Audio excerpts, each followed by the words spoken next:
3. Hello guys! Magandang hapon sa inyong lahat. This is your guest, Mama Sagadi Channel, a faith healer o Zumatarder. So ngayong hapon na to, tignan natin sabihin sa inyo ng ating mga gabay. So this is a special gabay for the month of October 4 hanggang October 10 for the sign of Taurus. So Taurus, welcome to my channel. Ano kayang messages, advices, and spirit guides ang ating masasaga for today's video?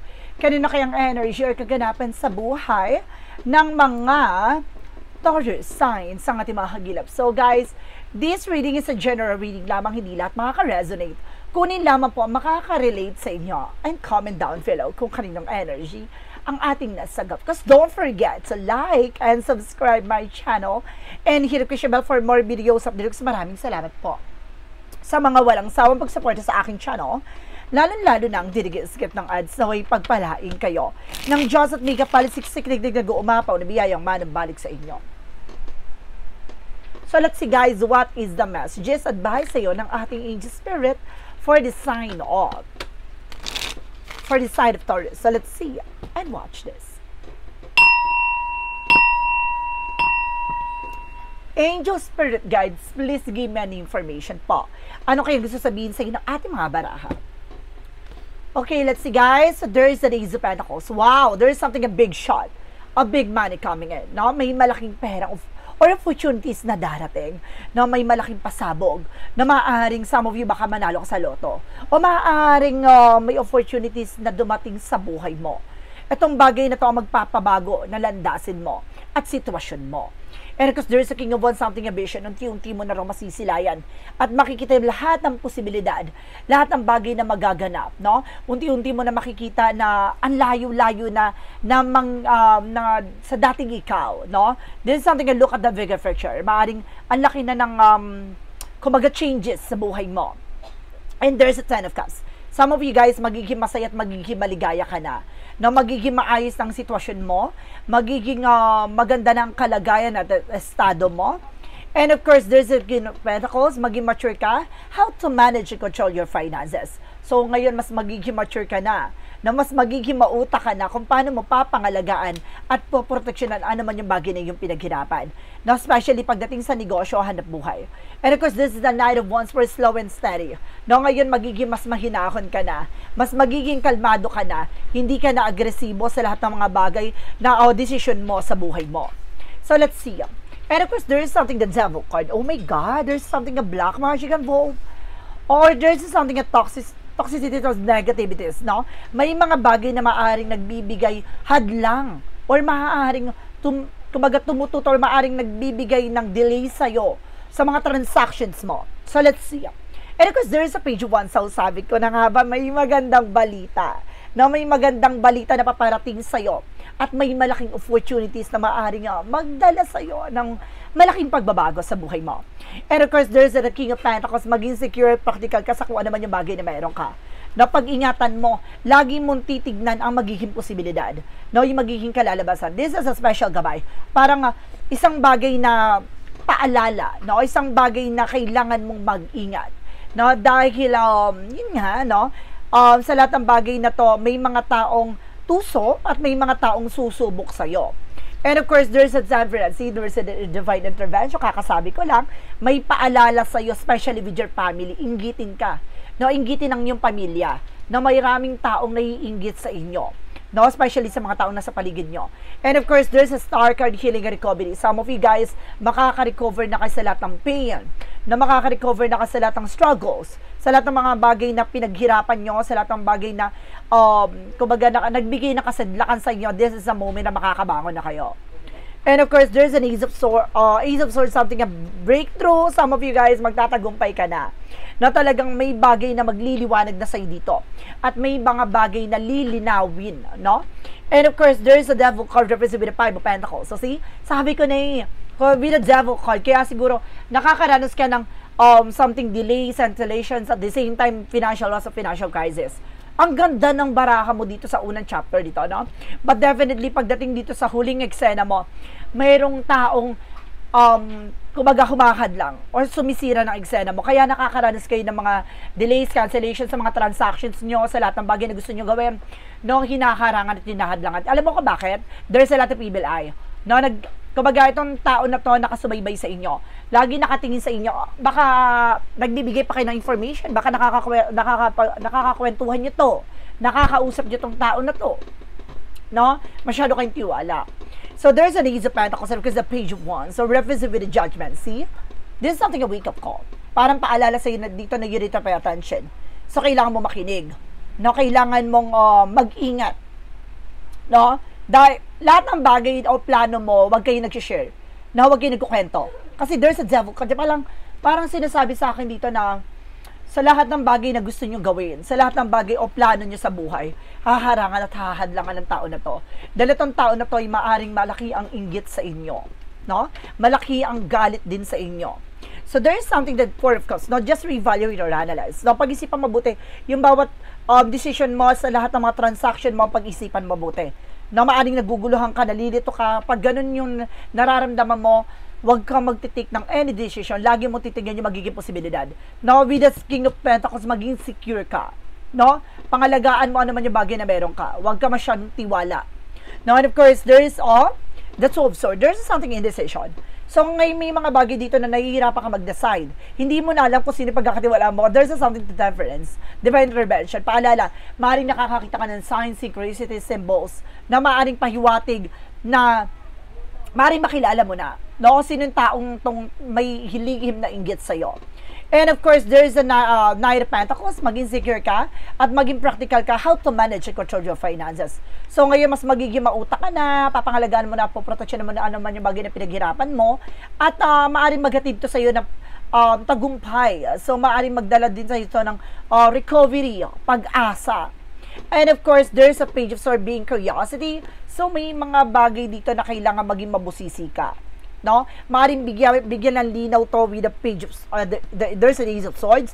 Bibigyan liwanag to kung sino tong tinutukoy dito. Then of course, there's the Hierophant. Now, there's a Hierophant religious factor. No? There's a Hierophant to represent something of black magic involved.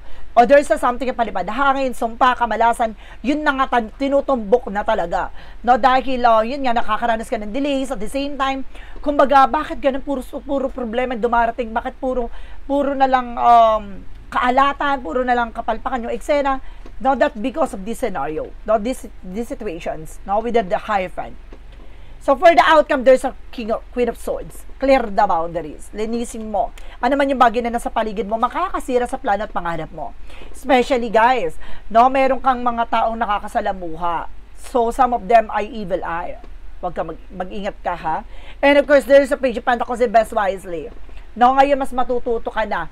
No, hindi ka na basta-basta ura-urada, bira-birada. Pag-iisipan mo na mabuti bawat action and decisions mo, lalo na sa mga bagay-bagay. Kaya parang sinasabi dito, no, pag alam mo naguguluhan ka, huwag mong tanggapin yung isang offer. No, kung alam mong wala kang kasiguraduhan, proteksyonan mo ang iyong sarili. No, even sa investment.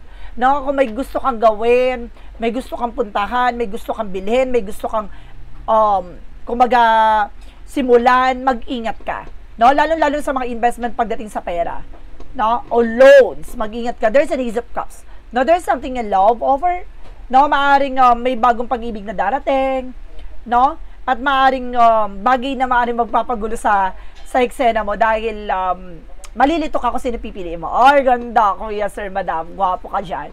And of course, there's a full card for a leap of faith. So, sinasabi dito, no, parang susubukan ng iyong pananampalataya o sinusubukan ka lang na ating Panginoon sa lahat ng bagay na nangyari sa buhay mo.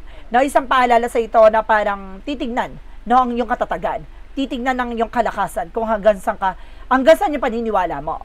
And of course, there is the Page of Cups. So, listen to your intuition, listen to your gut feeling. So, kailangan makikinig ka sa vibrations mo. No, lagi kang mas magiging mabusisi at mas maging matalino with the Page of Swords being witty. So, kailangan lahat ng bagay tuklasin mo, maging mahinahon ka, do some research, no, kung kinakailangan. And there's a Knight of Wands. No, yung parang kahit magtiyaga ka, kahit na ginagawa mo, parang walang nangyayari. No? Yun eh. No, dahil puno ng negativities yun sa paligid mo. No, at the same time, meron talaga siyang ginawa sa inyo. No, sumpato or maaring kamalasan na kaya sunod-sunod yung mga problemang natatamon nyo. So, let's see. What is additional messages? Advice sa iyo ng ating angel spirit pagdating sa finances and career, love life at kalusugan. Let's watch this. Oh my God.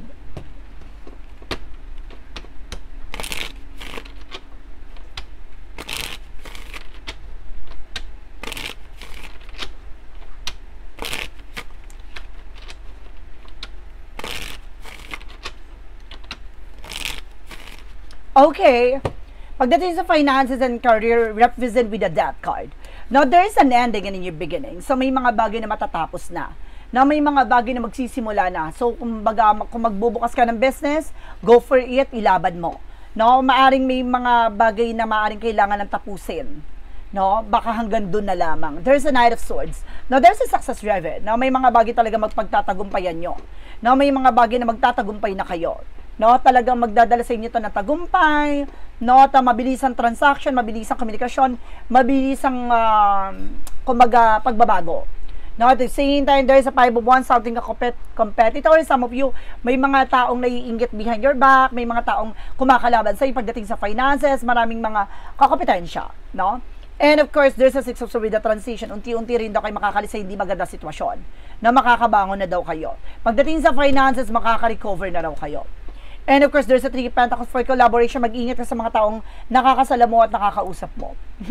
Kung may mga plano ka, no?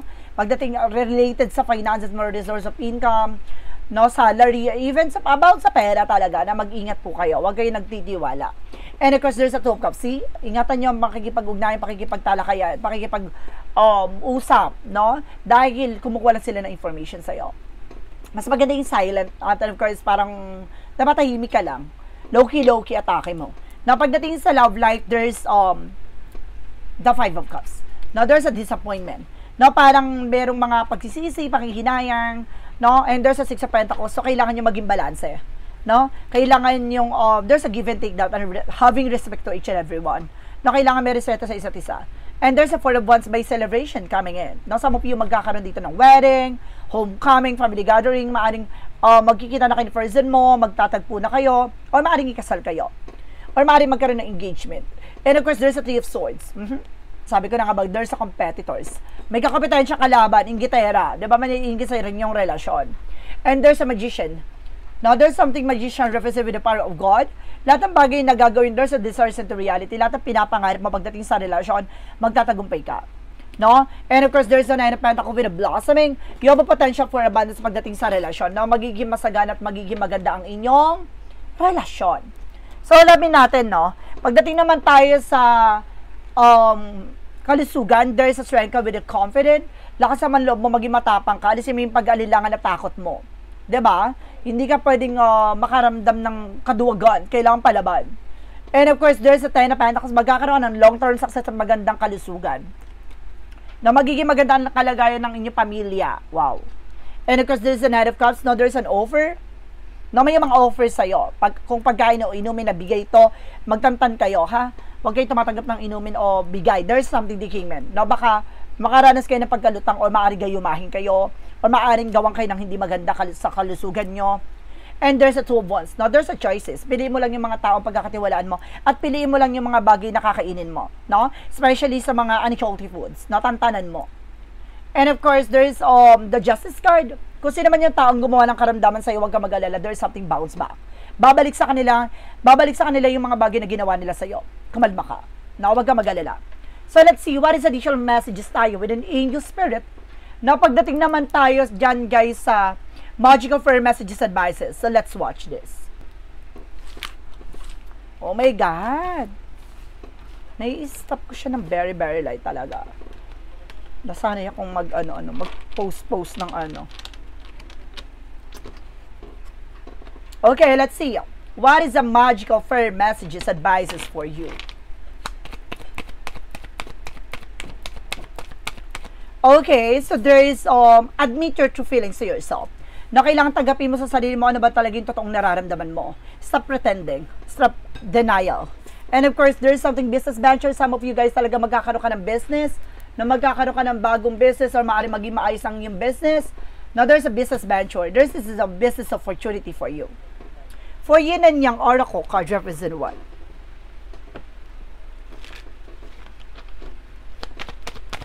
Represent guys with a facade. So ito yung sinasabi ko kanina. Mag-ingat ka sa mga nagbabalat kayo. Sa mga taong nagpapanggap at hindi totoo. Mag-ingat po kayo. No, and of course, there is separation. Some of you nagkaroon dito na separation, hiwalayan. No? Maaring magtagpo na kayo at maaring magkabalikan kayo at magkaayos kayo ng partner mo. For synchronicities, represent what?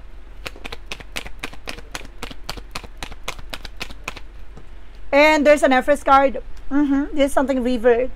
Na maaaring kailangan nalagaan nyo ang sarili nyo, mahalin nyo sarili mo. Some of you baka magbuntis. No? So let's see what is the Romance Angels for a Mystic Love Oracle deck.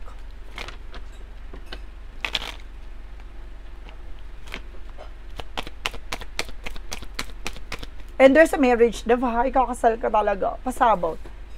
Ikakasal ka na. And of course, there is a hook up one night stand. Tantanan mo ha, baka ma-one night stand ka. So, ibig sabihin dito, kung may pupunta ka ng mga parties, mag-ingat, i-secure ang sarili. Baka ngayon sinasabi ko, baka magbuntis ka or maaring may mabuntis ka, gano'n. So, let's see. What is Archangel Michael messages? And be gentle with yourself. No, maging ano ka sa sarili mo, no? Huwag mo pinipressure yung sarili mo sa isang bagay na hindi mo pa kaya. No, huwag mo pinipilit o huwag mo masyado pinipuwersa yung sarili mo. What is the Jesus loving code said? No, your heavenly Father know that you have need all of this. So, alam ng ating Panginoon, lahat ng mga bagay na ito kailangan mo, lahat ng bagay na ito, kumbaga, para sa'yo, diba? What is the Money Move Oracle deck? Represent guys with a foresight. May pasilip. Na may mga bagay ipapakita sa'yo, may mga bagay na ibabahagi na sa'yo. Na may mga bagay na ilalatag na sa'yo. So, let's see. What is an angel's number? Represent what? And there's a 555 for clarity. So, may mga bagay talaga na magliliwanag na dito. Na may mga bagay na liliwanagin na dito. From the shadow work, represent what? From the shadow work, represent what? And of course, there's some explore feelings. So, sinasabi dito, no, maging authentic ka sa sarili mo. May mga bagay dito na kailangan alisin mo, yung insecurities mo, yung mga bagay na negative sa'yo, kailangan mo pakawalan to. No? From what lies beneath with the hidden future. From what lies beneath with the hidden future. Reference with a fake apology, may hihingi rin ng tawa dito. O, ito yun na, kung sino may parang, sorry, pasensya na. O, alam mo na. Siya yung taong nananalbahe sa'yo. Siya yung taong may inggit sa'yo. Makikilala mo siya, malalantad yan. No, yung gano'n naman talaga yung mga taong traidor. Yung mga taong may gustong, kumbaga, gawin sa'yo or pabagsakin ka gano'n. Kumbaga sila mismo yung naglalaglag sa sarili nila. No? Sila mismo yung, kumbaga, nagpapakilala sa kanila. Now, there's a clarify for a life situation. And of course, there is hurtful events. As you endure this period, learn not to dwell on the past so I won't anchor you down. So, ibig sabihin dito, na wag mo talaga, kumbaga kailangan mo tapusin to. May mga bagay na dapat natutunan ka, na may mga bagay na dapat tinapos mo na about sa nakaraan, wag mo nang inuungkat muli. So, for clarifying for a love situation. Parang masyado mong, kumbaga, sinasaktan yung sarili mo. Parang mas lalo mong nilulugmok yung sarili mo. Kailangan mong bumangon at pakawalan yung nakaraan. And of course, there's a beloved wisdom. Love is a choice you make every day, so choose wisely. Pagdating sa buhay, pag-ibig, kailangan matuto tayo maging wise. No, mas maging matalino tayo sa pagpili ng taong mamahalin natin kung saan tayo lalago. No, kung saan tayo gaganda yung sitwasyon. Diba? What is the path of the life? Represent what? The path of the life represent what? So, there's a concentrate. So, kailangan mo mag-concentrate. Tutukan, ano ba talaga yung magiging, ano ba talaga yung priorities mo? Ano ba talaga yung mas kailangan mo? Yun yung kailangan tutukan mo dito. So, I turn inwards, focusing on the essence of my being. When negativity arises, I transform it into light and hope, redirecting my energy toward peace and positivity. So, kailangan mag-concentrate ka, maging positibo yung thoughts mo and even your knowledge na pagdating sa lahat ng bagay, huwag kang maghahatak ng nega. Natantanan mo. No, dahil the more na iniisip mo yung mga negative sides, the more na ma-attract mo yon. Ayun yung magiging kalalabasan. So, let's see, what is the pick card, yes or no? So, let's watch this. Alamin naman natin, no, what is the pick card, yes or no? This is it, guys. This is a yes or no pick a card. So, before anything else, guys, no, ang pick a card, yes or no, pwede ka magtanong. Isa lang ang magiging tanong, isa lang din ang magiging sagot. Not pipili ka within 1, 2, or 3. Then, of course, kapag nakapili ka na magsisilbing sagot, no, doon sa tanong mo kung ano number doon, please comment down below. Then, of course, guys, maraming salamat po sa mga nag-share ng aking videos sa anumang uri na social media. Maraming salamat po sa inyo. At maraming salamat sa mga subscribers natin dyan, sa mga solid followers natin dyan. Maraming salamat po sa inyo. Kaya kung hindi ka pa nakaka-subscribe, please, subscribe na, no? Click the notification bell para updated kayo palagi sa ating videos. At the same time, paki-follow na rin ako sa aking FB account, no? So guys, maraming salamat din po pala sa mga naghihintay ng aking video every single day. At the same time, pasensya na kayo kung hindi tayo makapag-upload every day, no? Gawa ng kumbaga, may mga pasyente tayo online, may mga pasyente tayo every Thursday po, no? And of course, we have also cleansing po ng every Friday. So, if you want to book an appointment, just let me know. If you want to if you want to reserve as a time slot for private tarot reading, just let me know. So, let's see. What is a yes or no? Pick a card. Let's start with the number 1. Number 1 represents with a no. Heavy energy, black, weight down by worry. So, ibig sabihin nito, no, kumbaga, wag mo masyadong dinidibdib yung mga bigat ng bigat at yung mga negative sa buhay mo. So, kailangan mo pakawalan yan. Wag mo ini-stay, wag mo ini-stick. So, just surrender, no? Number 2, there is a no again, no? Rethink your direction. This isn't your path. So, kailangan pag-isipan mo ang direction na tinatahak mo. Dahil hindi yan yung para sa'yo. Huwag kang magmadali, no? The more nagmamadali ka, the more na matitisod ka, the more na magkakamali ka. And of course, guys, there's number 3 with a no again. Don't risk it all. This isn't losing proposition. So, ibig sabihin, wag mo daw isugal lahat. Kung alam mong itong bagay na to, wala ka siguraduhan at wala sa tamang direksyon, wag kang susugal sa isang bagay na alam mo pagsisisihan mo at the end of the time. So guys, this is a special gabay for the month of October 4 hanggang October 10 for the sign of Taurus. So Taurus, maraming salamat po for this wonderful reading. So once again, this reading is a general reading namang hindi lahat makaka-resonate. Kunin lamang po makaka-relate sa inyo.